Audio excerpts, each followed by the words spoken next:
صدري ويسر لي أمري واحلل عقدة من لساني يفقهوا قولي. السلام علیکہ یا سیدی و مولائی یا صاحب الزمان.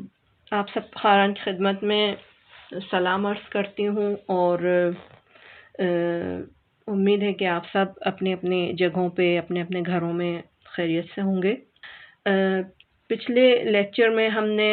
روایات کے ذریعے اور قرآنی آیات کے ذریعے سے انتظار فرج کے بارے میں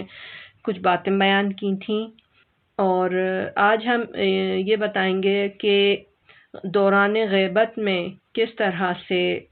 ظہور کے لیے جو مولا کے جو شیعہ ہیں وہ اپنے آپ کو آمادہ کر سکتے ہیں حقیقی طور پہ، اور یہ بتائیں گے کہ کس طرح سے امام زمانہ جل اللہ تعالیٰ فرجہ شریف کا جو ظہور ہے وہ ہمارے لیے اور خود ان کے شیعوں کے لیے کس طرح سے جو ہے وہ گشادگی کا اور ان کی حوائج کی پورے ہونے کا جو ہے وہ باعث ہے. ایک قاعدہ لطف جو کہ پروردگار عالم کی طرف سے بنایا گیا ہے،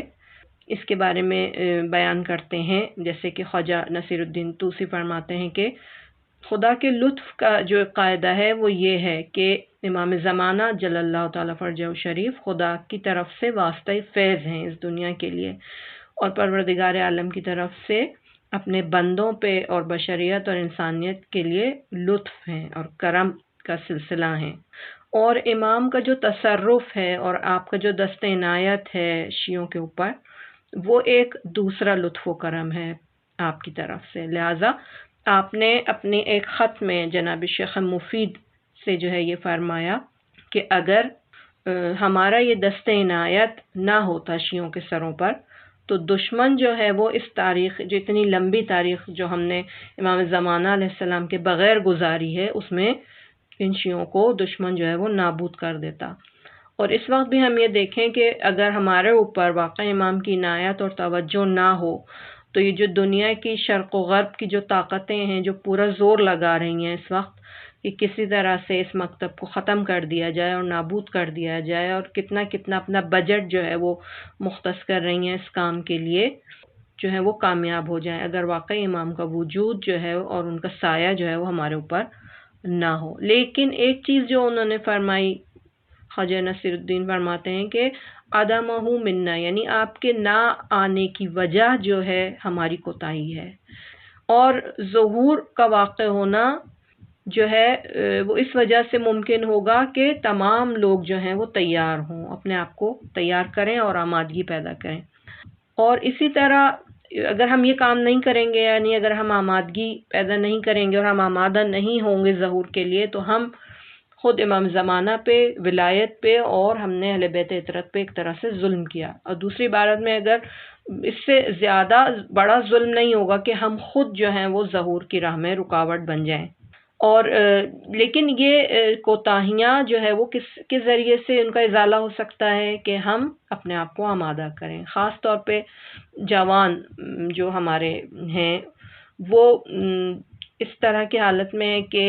حقیقت طلبی اور ظلم سے مقابلے کے لیے آمادہ ہوں اور عدالت خواہی کے لیے کھڑے ہوں، تو اس صورت میں ہی ظہور جو ہے وہ نزدیک ہو سکتا ہے. اور امام کا ظہور جو ہے وہ اس وجہ سے رکا ہوا ہے کہ ایک تدریجی انقلاب جو ہے وہ دنیا میں پیدا ہو، یعنی آہستہ آہستہ لوگ جو ہیں وہ بیدار ہونا شروع ہوں. دوسرے لفظوں میں ایک خاص آمادگی جو ہے وہ پیدا ہو خواتین میں، مردوں میں، خاص طور پہ جوانوں میں، تاکہ ظہور جو ہے وہ وجود میں آ سکے، ظہور ہو سکے. اور اسی لیے جو ہے ہم جو ہے وہ ایک دوسرے کو، ہمیں تقوی الہی کی رعایت کرنے کی اور اس پہ عمل کرنے کی ایک دوسرے کو تلقین کرنی چاہیے، تاکہ ہم سب جو ہے وہ اس عالمی حکومت کے لیے آمادہ ہو سکیں. خاص طور پر اپنی نمازوں اور دوسری عبادات میں، خاص طور پہ شب قدر میں اور نیمہ شعبان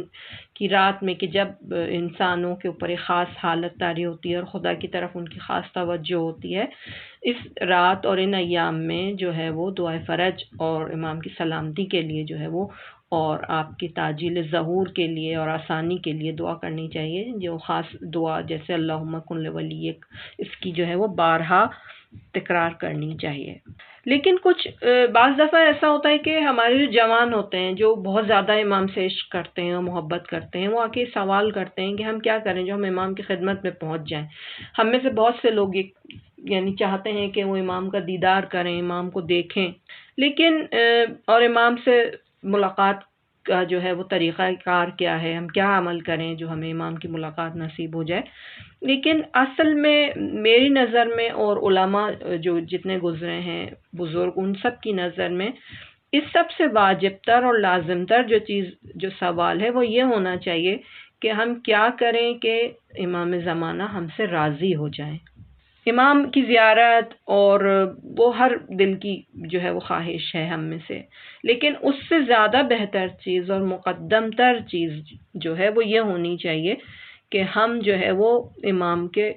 رضایت قلبی ایک طرح سے ہم حاصل کر سکیں، اور امام ہمیں یہ معلوم ہو کہ اس وقت امام ہمارے اس عمل سے راضی ہیں، اور ایک طرح سے ہمارا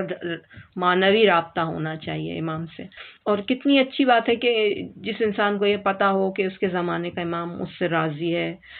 چاہے وہ امام سے ملاقات کرے یا چاہے نہ کرے، اس کو اس دنیا میں توفیق ملے یا نہ ملے، لیکن اس کو یہ معلوم ہو کہ اس کے امام اس سے راضی ہیں، تو اس کے لیے یہی بہت بڑی سعادت کی بات ہے۔ اب وہ راستے جس کی وجہ سے ہم امام زمانہ کی رضایت جو ہے، ان کی خوشنودی جو ہے وہ حاصل کر سکتے ہیں، کیونکہ یہ بہت اہم مسئلہ ہے کہ امام زمانہ کی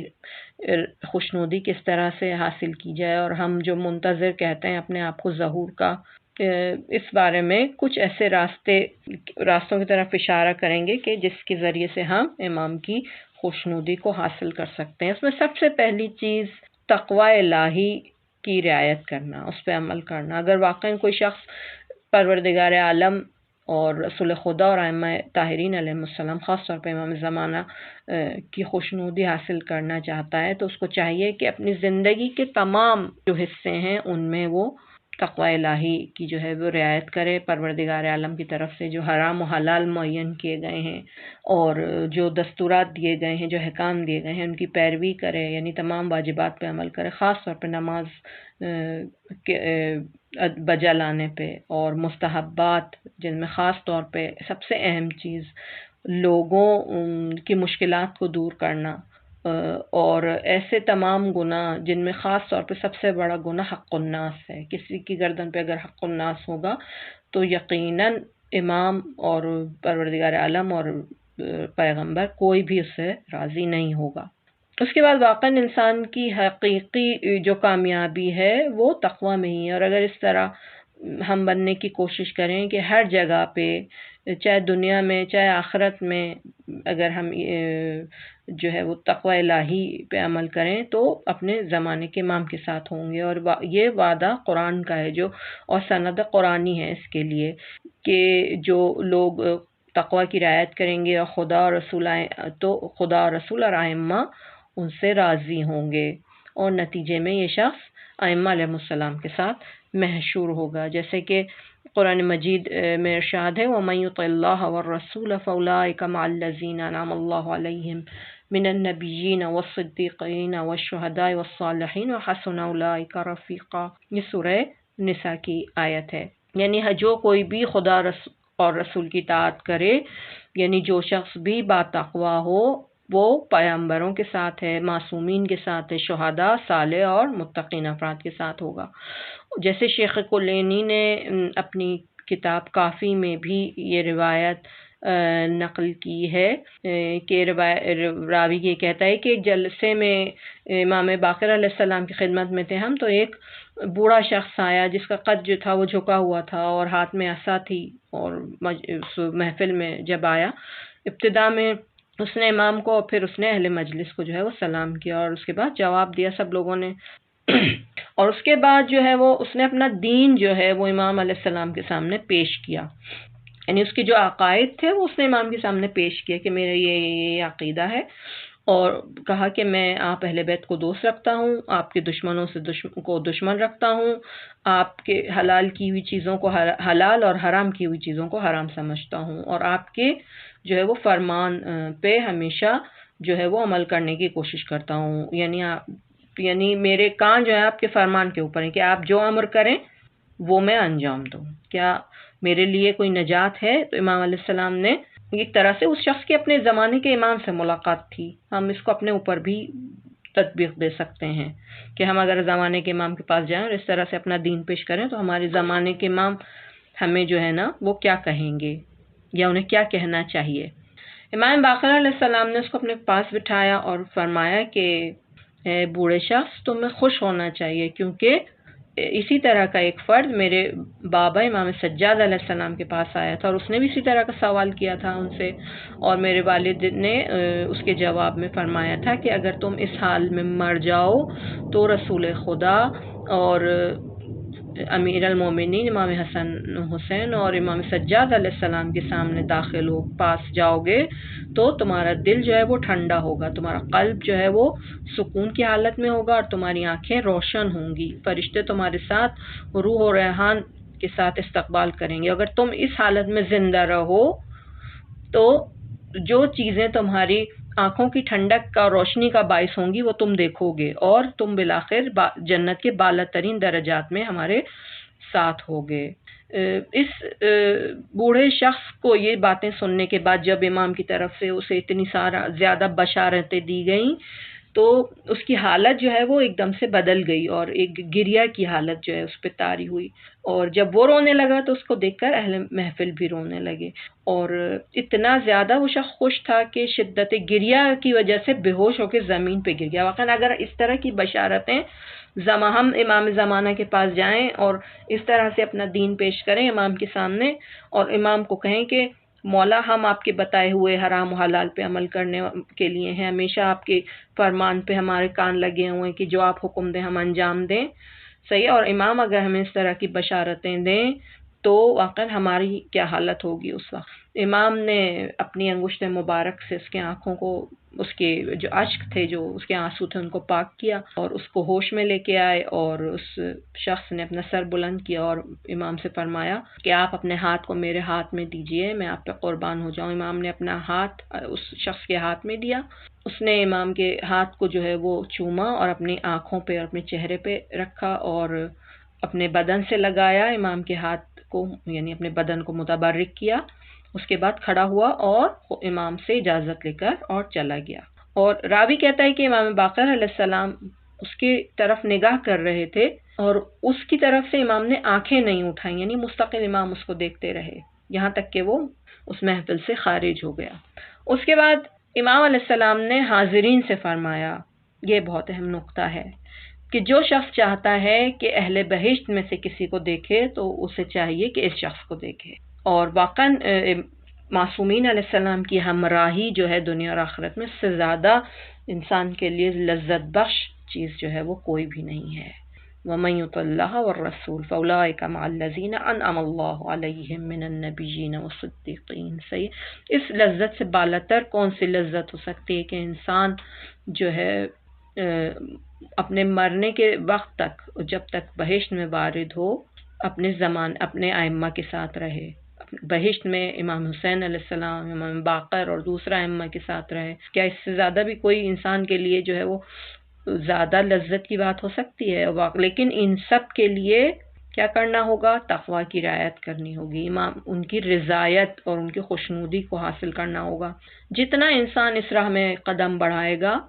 اتنا ہی زیادہ تقوی جو ہے اس کی بنیاد جو ہے وہ اس کے جسم میں، اس کے وجود میں محکم ہوتی چلی جائے گی، اور بہتر اور یعنی کہ جسے کہتے ہیں بہتر طریقے سے اور زیادہ جلدی سے جو ہے وہ امام علیہ السلام کی رضایت اور خوشنودی کو حاصل کر سکے گا، اور وہ معاشرہ جس میں تقوی حاکم ہو، وہ گھر جس میں تقوی کی پابندی کی جاتی ہو، اور وہ افراد جو آپس میں ایک دوسرے سے خدا کے حلال و حرام کے مطابق عمل کرتے ہوں، یقیناً وہ امام زمانہ کی رضایت کے جو ہے وہ مورد قرار پائیں گے، اور امام علیہ السلام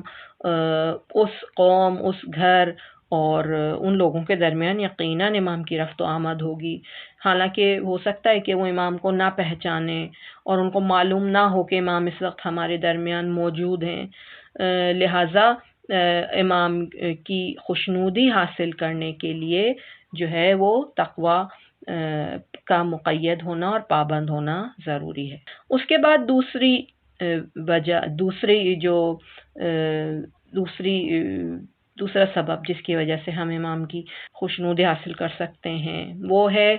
دین کے احیاء میں، دین کو زندہ کرنے میں جو ہے وہ اپنی کوششیں جاری رکھنا۔ تمام انبیاء اور پیغمبروں نے اسی لیے قیام کیا کہ خدا کے دین کو زندہ کریں، جن میں رسول خدا صلی اللہ علیہ وآلہ وسلم نے اتنی سختیاں اور اتنی پریشانیاں اور اتنے ستم برداشت کیے تاکہ خدا کے دین کو زندہ رکھیں۔ ائمہ طاہرین علیہ السلام سب کے سب جو ہیں وہ شہید ہوئے تاکہ اسلام اور رسول خدا کی سنت، نماز، قانون، امر المعروف نہی از منکر، ان سب کو زندہ رکھ سکیں۔ اور امام زمانہ جل اللہ تعالیٰ فرج و شریف کے ظہور کا اور ان کے قیام کا بھی یہی ہدف ہے کہ اسلام اور اسلامی تعلیمات کو جو ہے وہ زندہ کیا جا سکے تاکہ اس وسیلے سے اس دنیا کو جو ہے وہ بہتر بنایا جا سکے اور انسانوں کو متقی بنایا جائے اور ظلم کی جو بنیاد جو ہے وہ اس کو ختم کیا جائے، اس دنیا میں عدالت قائم کی جائے۔ اور باقی ہے جو حقیقی منتظر ہے اس کو بھی چاہیے کہ اس راہ میں امام کی مدد کرے اور تمام اپنی جو کوششیں جو ہیں وہ اس عمل میں دین کو زندہ کرنے کے کام میں جو ہے وہ بجا لائے تاکہ امام اپنے زمانے کے امام کی رضایت حاصل کر سکے۔ اور دین جو ہے وہ کس طرح سے زندہ ہوتا ہے اور کس طرح سے دین جو ہے اس دنیا میں قائم ہوگا، جس وقت سب سے پہلے یہ کہ امام زمانہ جیسے رہبر جو ہیں وہ قیام کریں اور ان کی رہبری جو ہے وہ اور ہدایت جو ہے وہ اس دنیا کے لوگوں کے لیے ہو اور وہ اس دنیا کے لوگوں کی ہدایت کریں اور رہبری کریں۔ اس کے بعد دوسری چیز یہ کہ امام کے جو منتظر ہیں وہ اپنی ذمہ داریوں پہ عمل کریں دین کے احیاء میں، دین کو زندہ کرنے میں، جیسا کہ یہ آیت ہم نے اس دن بھی آپ کے سامنے پڑھی تھی سورہ انبیاء کی، وَلَقَدْ كَتَبْنَا فِي الزَّبُورِ مِن بَعْدِ الذِّكْرِ أَنَّ الْأَرْضَ يَرِثُهَا عِبَادِيَ الصَّالِحُونَ کہ یہ زمین جو ہے وہ اس کے وارث جو ہیں خدا کے صالح اور نیک بندے ہوں گے۔ اور وہ شیعہ جو کہ اپنے زمانے امام کی رہبری میں قیام کریں گے اور ان کا قیام جو ہے وہ پوری دنیا پہ محیط ہوگا اور اپنے مقصد کو پہ پہنچنے کے لیے کہ اس دنیا کو جو ہے وہ واقعاً گلستان بنائیں اور اس دنیا کو اس قابل بنائیں کہ اس میں جو ہے وہ عدل و انصاف قائم ہو، تو کیا ہونا چاہیے؟ وہ خود بھی جلوہ ہونا چاہیے اسی حکومت کا، جس طرح کی وہ حکومت عالمی حکومت ہوگی اور جس طرح کی وہ حکومت جو ایسی حکومت ہوگی جو اس دنیا میں امن و امان قائم کرے گی اور عدالت قائم کرے گی، خود اس منتظر کو جو چاہتا ہے کہ ایسے امام کی رکاب میں جو ہے وہ ایسا انقلاب لائے، اس کو بھی اسی طرح کا ہونا چاہیے کہ جب وہ انتظار کر رہا ہے ظہور کا اور امام کی رکاب میں حاضر ہونے کا مشتاق ہے، سب سے پہلے اپنے آپ کو اپنی ذات سے شروع کرے کہ ان فضائل سے آراستہ کرے۔ یعنی کوئی شخص اگر خود نماز نہ پڑھے یا بری طرح صحیح سے نماز نہیں پڑھتا یا نماز میں سستی کرتا ہے، صحیح ہے، یا جو ہے وہ نماز کو جو ہے وہ کس طرح سے وہ شخص جو ہے وہ دنیا میں نماز کو زندہ کر سکتا ہے، یا وہ شخص جو خود بخیل ہے، خود خواہ ہے، وہ کس طرح سے جو ہے وہ تعاون اور ایک دوسرے سے جو ہے وہ ایک دوسرے کی مدد کا جو قانون ہے وہ کس طرح سے دنیا پہ لاگو کر سکتا ہے، یا وہ شخص جو خود ظالم ہے وہ کس طرح سے دنیا میں عدالت کو زندہ کر سکتا ہے، صحیح ہے۔ اسی طرح سب سے پہلا قدم یہ ہے کہ دنیا میں جب ہم ایک عالمی حکومت تشکیل دینا چاہتے ہیں جو کہ عدالت پر مبنی ہو، تو سب سے پہلے اپنی ذات سے شروع کریں، اپنی ذات کی اصلاح سے شروع کریں، اسی صورت میں ہم اپنے زمانے کی رضایت اور ان کی خوشنودی کر سکتے ہیں۔ اس کے بعد اگلی چیز جس کے ذریعے سے ہم امام زمانہ کی خوشنودی حاصل کر سکتے ہیں وہ ہے مخلوق خدا کی خدمت اور ان پر شفقت کرنا، ان سے محبت کرنا۔ خلق خدا کی خدمت، ان پہ احسان اور ان پہ شفقت جو ہے وہ امام زمانہ کی خوشنودی حاصل کرنے میں بہت زیادہ مؤثر ہے، اور اگر واقعاً ہم زندگی میں اس طرح کے کام کرتے ہیں، خاص طور پہ کہ کسی کی مدد کرتے ہیں، کسی مومن بھائی کی مدد کرتے ہیں، خاص طور پہ ان افراد کی جو مومن ہیں اور ان کی کوئی حاجت پورے کرنے میں یا مدد کرتے ہیں ان کی یا پوری کر دیتے ہیں، تو واقعاً یہ چیز جو ہے وہ امام کی خوشنودی کا باعث بنتی ہے۔ اور خلق خدا کی خدمت کے بارے میں بہت زیادہ روایات آئی ہیں اور اس کے مثبت آثار کے بارے میں بھی بہت زیادہ تاریخ میں ذکر ہوا ہے، اور تجربات سے بھی یہ چیز ثابت ہوئی ہے کہ اگر کوئی شخص جو ہے وہ خلق خدا کی خدمت کرے، اور خاص طور پہ اگر مومن ہو، تو وہ امام زمانہ کی خدمت میں پہنچ سکتا ہے اور آپ کی زیارت بھی کر سکتا ہے۔ لیکن وہی ہے کہ دیکھنے کا مسئلہ، وہی ہماری بحث کہ کس طرح سے ہم امام کی رضایت اور خوشنودی حاصل کر سکیں، اس کے سامنے اس کی اتنی اہمیت نہیں ہے۔ اصل چیز یہ ہے کہ کس طرح سے ہم امام کی خوشنودی حاصل کریں۔ روایت میں بھی آیا ہے کہ ایک شخص جو ہے بہت زیادہ اس کے اوپر جو ہے وہ ٹیکسز وغیرہ لگے ہوئے تھے اور بہت زیادہ مقروض تھا اور نہیں ادا کر سکتا تھا وہ قرض اپنا، تو امام صادق علیہ السلام کے پاس آیا اور کہا کہ اہواز کا جو گورنر ہے وہ شیعہ ہے، اور میں جو ہوں وہ ایک طرح سے میرے سارے جو ہے وہ جمع پونجی جو ہے وہ ختم ہو چکی ہے اور میں بہت زیادہ پریشان ہوں۔ اس کو لکھیے کہ جو ہے اس سال مجھ سے ٹیکس نہ لے اور میری یہ پریشانی جو ہے وہ دور کر دے۔ اور امام نے اس طرح نہیں لکھا اس کے لیے، اہواز کے گورنر کے لیے، بلکہ اس کو ایک چھوٹا سا خط لکھا اور یہ کہا کہ امام نے جو ہے وہ گورنر کو، اہواز کے گورنر کو یہ لکھا، بسم اللہ الرحمن الرحیم، سر اخاک یسرک اللہ، یعنی تم اپنے مومن بھائی کو خوش کر دو تاکہ خدا بھی تم سے راضی ہو جائے۔ یعنی صرف یہ عبارت جو تھی وہ اتنی کافی تھی یہ عبارت ہی کافی تھی کہ ان کا جو شخص کا جو ہے مشکل جو ہے وہ حل ہو جائے، اور وہ شخص جو ہے وہ اپنے شہر میں جو ہے وہ اہواز میں لے کے گیا یہ خط اس شخص کے پاس، گورنر کے پاس اہواز کے، اور محفل کی ابتدا میں بہت زیادہ رش تھا اور اس نے جو ہے وہ انتظار کیا کہ آہستہ آہستہ جو ہے وہ یہ رش کم ہو، اس کے بعد جو ہے وہ یہ خط میں لے جا کے اہواز کے گورنر کو دوں، امام صادق علیہ السلام کا۔ اور جیسے ہی گورنر اہواز کے گورنر کو یہ پتہ چلا کہ یہ خط جو ہے وہ امام صادق علیہ السلام کی طرف سے آیا ہے، تو کھڑا ہو گیا اور اس نے جو ہے وہ اس خط کو اپنی آنکھوں پہ رکھا اور اس کو چوما اور کہا کہ تمہیں مجھ سے کیا کام ہے۔ اس شخص نے کہا کہ میں جو ہے وہ مالی طور پہ جو ہے وہ بالکل میرے پاس جو جتنی بھی جمع پونجی ہے وہ ختم ہو چکی ہے اور میں ٹیکس نہیں دے سکتا، اور جو ہے وہ اس شخص نے جو ہے وہ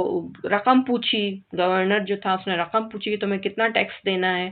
اور جو اپنا جو ٹیکس کلیکٹر جیسے کہتے ہیں اس زمانے کا، اس کو یہ کہا کہ اپنے مال میں سے، کہ میرے اپنے مال میں سے اس کا یہ ٹیکس جو ہے وہ ادا کرو، اور اس نے کہا کہ اس کے بعد آنے والے سال کا جو ٹیکس ہے وہ بھی میرے مال میں سے ہی ادا کرو۔ تو یہاں پہ جو ہے یہ چیز جو ہے وہ توجہ کرنی چاہیے کہ یہ گورنر جو ہے جب کسی اور کی طرف اس کا مقصد تھا مدد کرنے کا، لیکن کسی جو ہے وہ ظالم اس کی حکومت میں تھا، لیکن عمومی بیت المال میں سے اس نے پیسے نہیں اٹھائے اس شخص کی مدد کے لیے، صرف اپنے ذاتی مال میں سے اس نے جو ہے وہ اس شخص کا جو وہ مومن بھائی تھا اس کا ٹیکس ادا کیا، اور صرف اس لیے کہ کیونکہ بیت المال میں دوسروں کے حقوق ہوتے ہیں، دوسرے انسانوں کا بھی حق ہوتا ہے، لہٰذا اس نے جو ہے وہ اپنے ذاتی مال میں سے اس مومن بھائی کا جو ٹیکس جو بنتا تھا حکومت کے لیے وہ ادا کیا۔ اس کے بعد اس گورنر نے اس شخص کی طرف جو ہے وہ رخ کیا اور کہا کہ اب تم خوش ہو گئے ہو؟ تو اس شخص نے جواب دیا کہ ہاں اب میں خوش ہوں۔ اور اس کے بعد جو ہے وہ ایک آپس میں انہوں نے تھوڑی سی بات چیت کی، اس گورنر نے امام علیہ السلام، امام صادق علیہ السلام کے حالات وغیرہ کے بارے میں پوچھا۔ اس کے بعد جو ہے وہ ایک گھوڑا اور غلام، کنیز اور لباس وغیرہ بھی اس کو دیا، اور ہمیشہ اس سے مستقل اس سے یہ پوچھتا رہا کہ کیا تم خوش ہو؟ اور جب وہ شخص جو ہے وہ جانا چاہتا تھا، جس کو امام صادق علیہ السلام نے اس گورنر کے پاس بھیجا تھا، اس شخص نے اس فرش کو جو وہاں پہ بچھا ہوا تھا صرف اس کی وجہ سے کہ جب امام علیہ السلام کا خط اس نے حاصل کیا تھا، یہ شخص اس فرش پہ بیٹھا ہوا تھا، اس کو بھی اس نے اس شخص کو بخش دیا اور اس کی ہمراہی کی، اور جو ہے وہ اس کے ساتھ اس کو ایک پیسوں کی تھیلی وغیرہ بھی دی راستے کے اخراجات کے لیے، اور کہا کہ اگر تمہیں اس کے بعد بھی ضرورت پڑے کسی بھی قسم کی تو تم میرے پاس آ سکتے۔ اب یہ شخص جس کو امام صادق علیہ السلام نے اس گورنر کے پاس بھیجا تھا، یہ امام صادق علیہ السلام کے پاس آیا اور یہ واقعہ اس نے ان کے سامنے بیان کیا، تو امام نے ہر جملے کے ساتھ جو وہ بیان کرتا تھا، امام علیہ السلام اور زیادہ خوش ہوتے چلے جاتے تھے۔ اور اس شخص نے پوچھا کہ ابن رسول اللہ کہ اس شخص کا جو سلوک تھا میرے ساتھ، اس نے آپ کو بہت زیادہ خوش کیا ہے۔ اور تو امام صادق علیہ السلام نے جواب میں فرمایا، ہاں واللہ، خدا اور رسول بھی خوش ہوئے ہیں، یعنی کہ صرف میں ہی خوش نہیں ہوا اس کے اس عمل سے، بلکہ خدا اور رسول بھی خوش ہوئے ہیں۔ یعنی جو شخص بھی کسی شیعہ کی گرہ گشائی کرے، یعنی اس کے کسی کام کی کوئی رکاوٹ جو ہے وہ دور کرے اور اس کے دل کو جو ہے وہ اپنے ہاتھ میں لانے کی کوشش کرے، یعنی اس کو خوش کرنے کی کوشش کرے، سب سے پہلے تو یہ کہ اس نے خدا کو خوش کیا، اس کے بعد رسول خدا کو خوش کیا، اس کے بعد ائمہ علیہ السلام کو خوش کیا، اور اس کے بعد اس نے اس شخص کو خوش کیا جس کی حاجت اس نے پوری کی۔ اور حقیقت میں واقعا لوگوں کے کاموں کی گرہ گشائی کرنا اور ان کے کاموں کو انجام دینا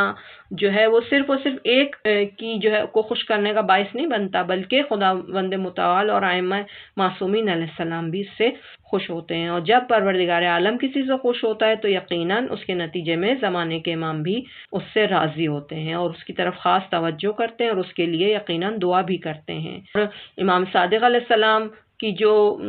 تبسم تھا اور ان کی جو مسکراہٹ تھی اور ان کی جو خوشی تھی، اس نے واقعاً یہ مطلب ہمیں سمجھایا کہ اگر ہم یہ چاہتے ہیں کہ اپنے زمانے کے امام ہم سے راضی ہوں اور خوش ہوں تو ہمیں چاہیے کہ ہم خلق خدا کی خدمت کریں اور ان سے محبت سے پیش آئیں۔ اس کے علاوہ ایک اور چیز جو کہ ہمیں زمانے کے امام کو ہم سے خوشنود کر سکتی ہے، وہ آپ کے ظہور کے لیے دعا ہے، تضرع اور زاری ہے۔ اور ایک اور چیز جس کی وجہ سے زمانے کے امام ہم سے راضی ہوتے ہیں وہ ان کے لیے دعا اور تضرع کرنا، خدا کی بارگاہ میں استغاثہ کرنا تعجیل ظہور کے لیے، اور اسی طرح سے کہ جیسے رعایت تقوی اور خدا کی دین کے احیاء کے لیے کوشش کرنا اور خدمت خلق جو ہے وہ آپ کی خوشنودی کا باعث ہے، اسی طرح آپ کے ظہور کے لیے جو ہے وہ دعا کرنا اور تضرع کرنا بھی آپ کی خوشنودی کا باعث ہے۔ اور اسی طرح آپ نے ایک خط میں جو ہے وہ اپنے شیعوں سے جو ہے وہ یہ درخواست کی ہے کہ وَأَكْثِرُ الدُّعَاءَ بِتَعْجِيلِ الْفَرَجِ فَإِنَّ ذَلِكَ فَرَجُكُمْ، کہ درگاہ خدا میں جو ہے وہ میرے ظہور کی تعجیل کے لیے دعا کرو، صحیح ہے، جس کی وجہ سے خدا تمہارے لیے بھی گشائش پیدا کرے گا۔ اور لوگ اگر دنیا کے لوگ یہ آپ کی دعائے فرج پڑھیں اور صرف ایک زندگی جو ہے وہ امن و امان کے ساتھ اور عدالت کے ساتھ چاہیں تو انہیں چاہیے کہ واقعاً صبح شام جو ہے وہ دعائے فرج پڑھیں، اور امام کی رضایت اور خوشنودی اگر حاصل کرنا چاہتے ہیں تو انہیں چاہیے کہ مخصوصاً جس وقت ان کے اوپر کوئی اس طرح کی حالت طاری ہوتی ہے کہ جس وقت ان کی توجہ خدا کی طرف زیادہ ہوتی ہے، اس وقت انہیں جو ہے وہ اس امر کے لیے، فرج کے لیے دعا اور استغاثہ کرنی چاہیے، خاص طور پہ جوانوں کے لیے کہ وہ ضرور اپنے زمانے کے امام کے فرج کے لیے جو ہے وہ دعا کریں، اور صلوات کے بعد خاص طور پہ عجل فرجہم بھی پڑھیں، اور نماز میں اسی طرح رکوع، سجدے، قنوت میں بھی صلوات کو وعجل فرجہم کے ساتھ جو ہے وہ پڑھیں، اور نماز کے بعد بھی اسی طرح صلوات کو جو ہے وعجل فرجہم کے ساتھ پڑھیں۔ اور خاص طور پہ ماہ رجب، شعبان، ماہ رمضان، شب و روز جمعہ، اس کے علاوہ مقدس مقامات پہ جب ہم زیارتوں پہ جاتے ہیں، مدینہ، کربلا، مکہ، اور ائمہ کے حرم جو ہیں، ان میں سب سے جو بالا ترین دعا ہے اور سب سے بڑی دعا ہے وہ ہماری یہی فرج امام زمانہ کی دعا ہونی چاہیے۔ اور دعا کی توجہ کی، دعا کی اہمیت کی وجہ سے خاص طور پہ اس کا جو یہ کردار ہے تعجیل میں، فرج اور ظہور کے امر میں، آئندہ آنے والی بحثوں میں بھی ہم انہی کے حوالے سے یعنی دعا عہد کے بارے میں جو ہے وہ آپ کے سامنے عرض کریں گے اور اس کی شرح کے بارے میں آپ کے سامنے بیان کریں گے۔ اب جو ہے اس کا دوسرا حصہ جو ہے وہ ہمارے بحث کا جو ہے وہ شرح دعائے عہد ہے۔ سب سے پہلے اس دعا کی سند کے حوالے سے جو ہے وہ آپ کو بتاتے چلیں کہ علماء شیعہ نے جو ہے وہ اسلام کے شروع سے لے کے اب تک جو ہے وہ روایات جو لی ہیں پیغمبر سے اور ائمہ علیہ السلام سے، جن میں حلال و حرام کی وضاحت دی گئی ہے اور جس میں جو ہے وہ شرعی احکام بیان کیے گئے ہیں، یا مثلا واجبات یا محرمات کے حوالے سے، تو ان کی جو ہے وہ ایک طرح سے بہت گہری جو ہے ان کے اوپر تحقیق کی گئی ہے، ان روایات کے جو متون یا ٹیکسٹ ہیں ان کے اوپر، اور تحقیق کے ساتھ ساتھ ان کی سند میں کے لیے بھی جو ہے وہ ان کی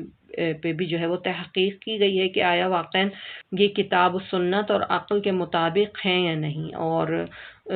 اس کے بعد اس میں سے احکام الہی کشف کیے گئے ہیں، مستحبات اور غیر واجب امور وغیرہ جو ہے ان سب روایات سے یہ سب نکالے گئے ہیں، اور جو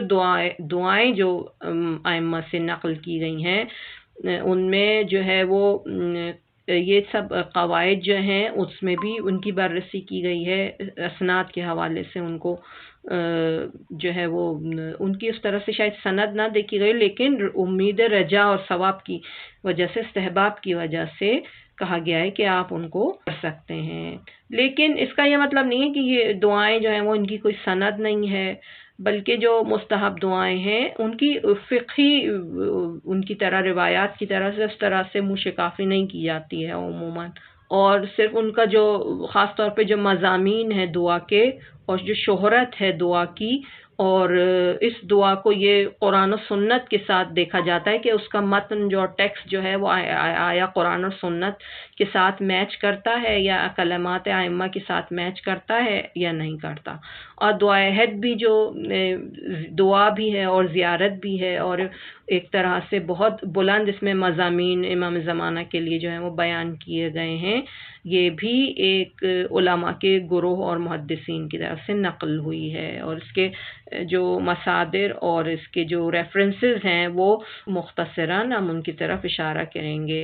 جن میں سب سے پہلے ابو عبداللہ محمد ابن جعفر ابن علی المشہدی حائری، مشہور بے ابن مشہدی، جو کہ 6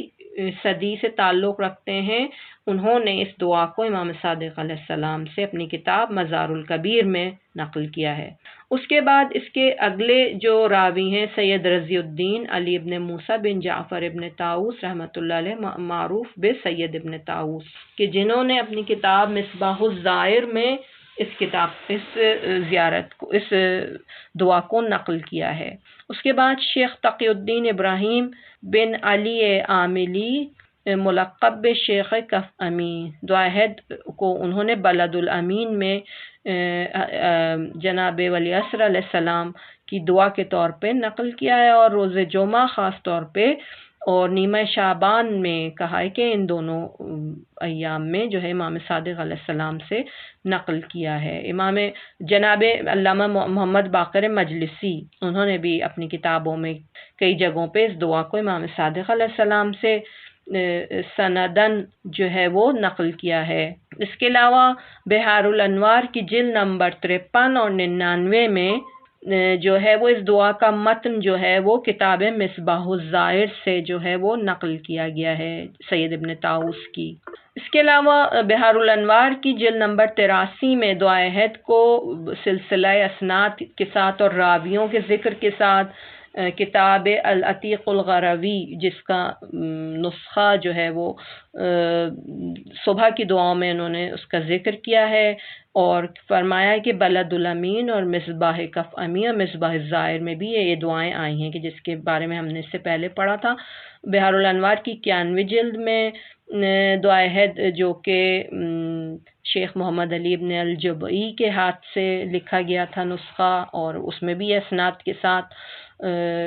باب طلب شفاعت اور رسول خدا اور اہل بیت پہ صلوات کے جو باب میں ذکر کی گئی ہے، اور لیکن تھوڑے سے الفاظ جو ہیں وہ اس کے مختلف ہیں جلد نمبر 83 سے جو کتاب العتیق میں ہے۔ اس کے علاوہ کتاب زاد المعاد میں یہ کتاب دعا جو ہے وہ نقل کی گئی ہے، رویہ بسند معتبر عن الامام الصادق علیہ السلام، امام صادق علیہ السلام۔ تو اس کے بعد اس دعا کی خصوصیات ہیں کہ اس دعا کی خصوصیات کیا ہیں، انشاءاللہ نیکسٹ ویک، کیونکہ آج ہمارے پاس تھوڑا سا نیٹ ورک کا بھی پرابلم ہو رہا ہے، اور انشاءاللہ وائس میں گروپ میں بھیجوں گی آپ کو، آپ اس میں سے سن سکتے ہیں جہاں جہاں سے ڈسکنیکٹ ہوا ہے سلسلہ۔ انشاءاللہ اگلے ہفتے ہم اس دعا کی خصوصیات کے بارے میں جاننے کی کوشش کریں گے، اور اس کے علاوہ خصوصیات اور اس دعا کے مزید اس کی جو ہے وہ شرح کے بارے میں جاننے کی کوشش کریں گے۔ وائس میں جو ہے وہ گروپ میں ابھی بھیج دوں گی آپ سب کے لیے۔ وصلی اللہ علی سیدنا محمد وعلیہ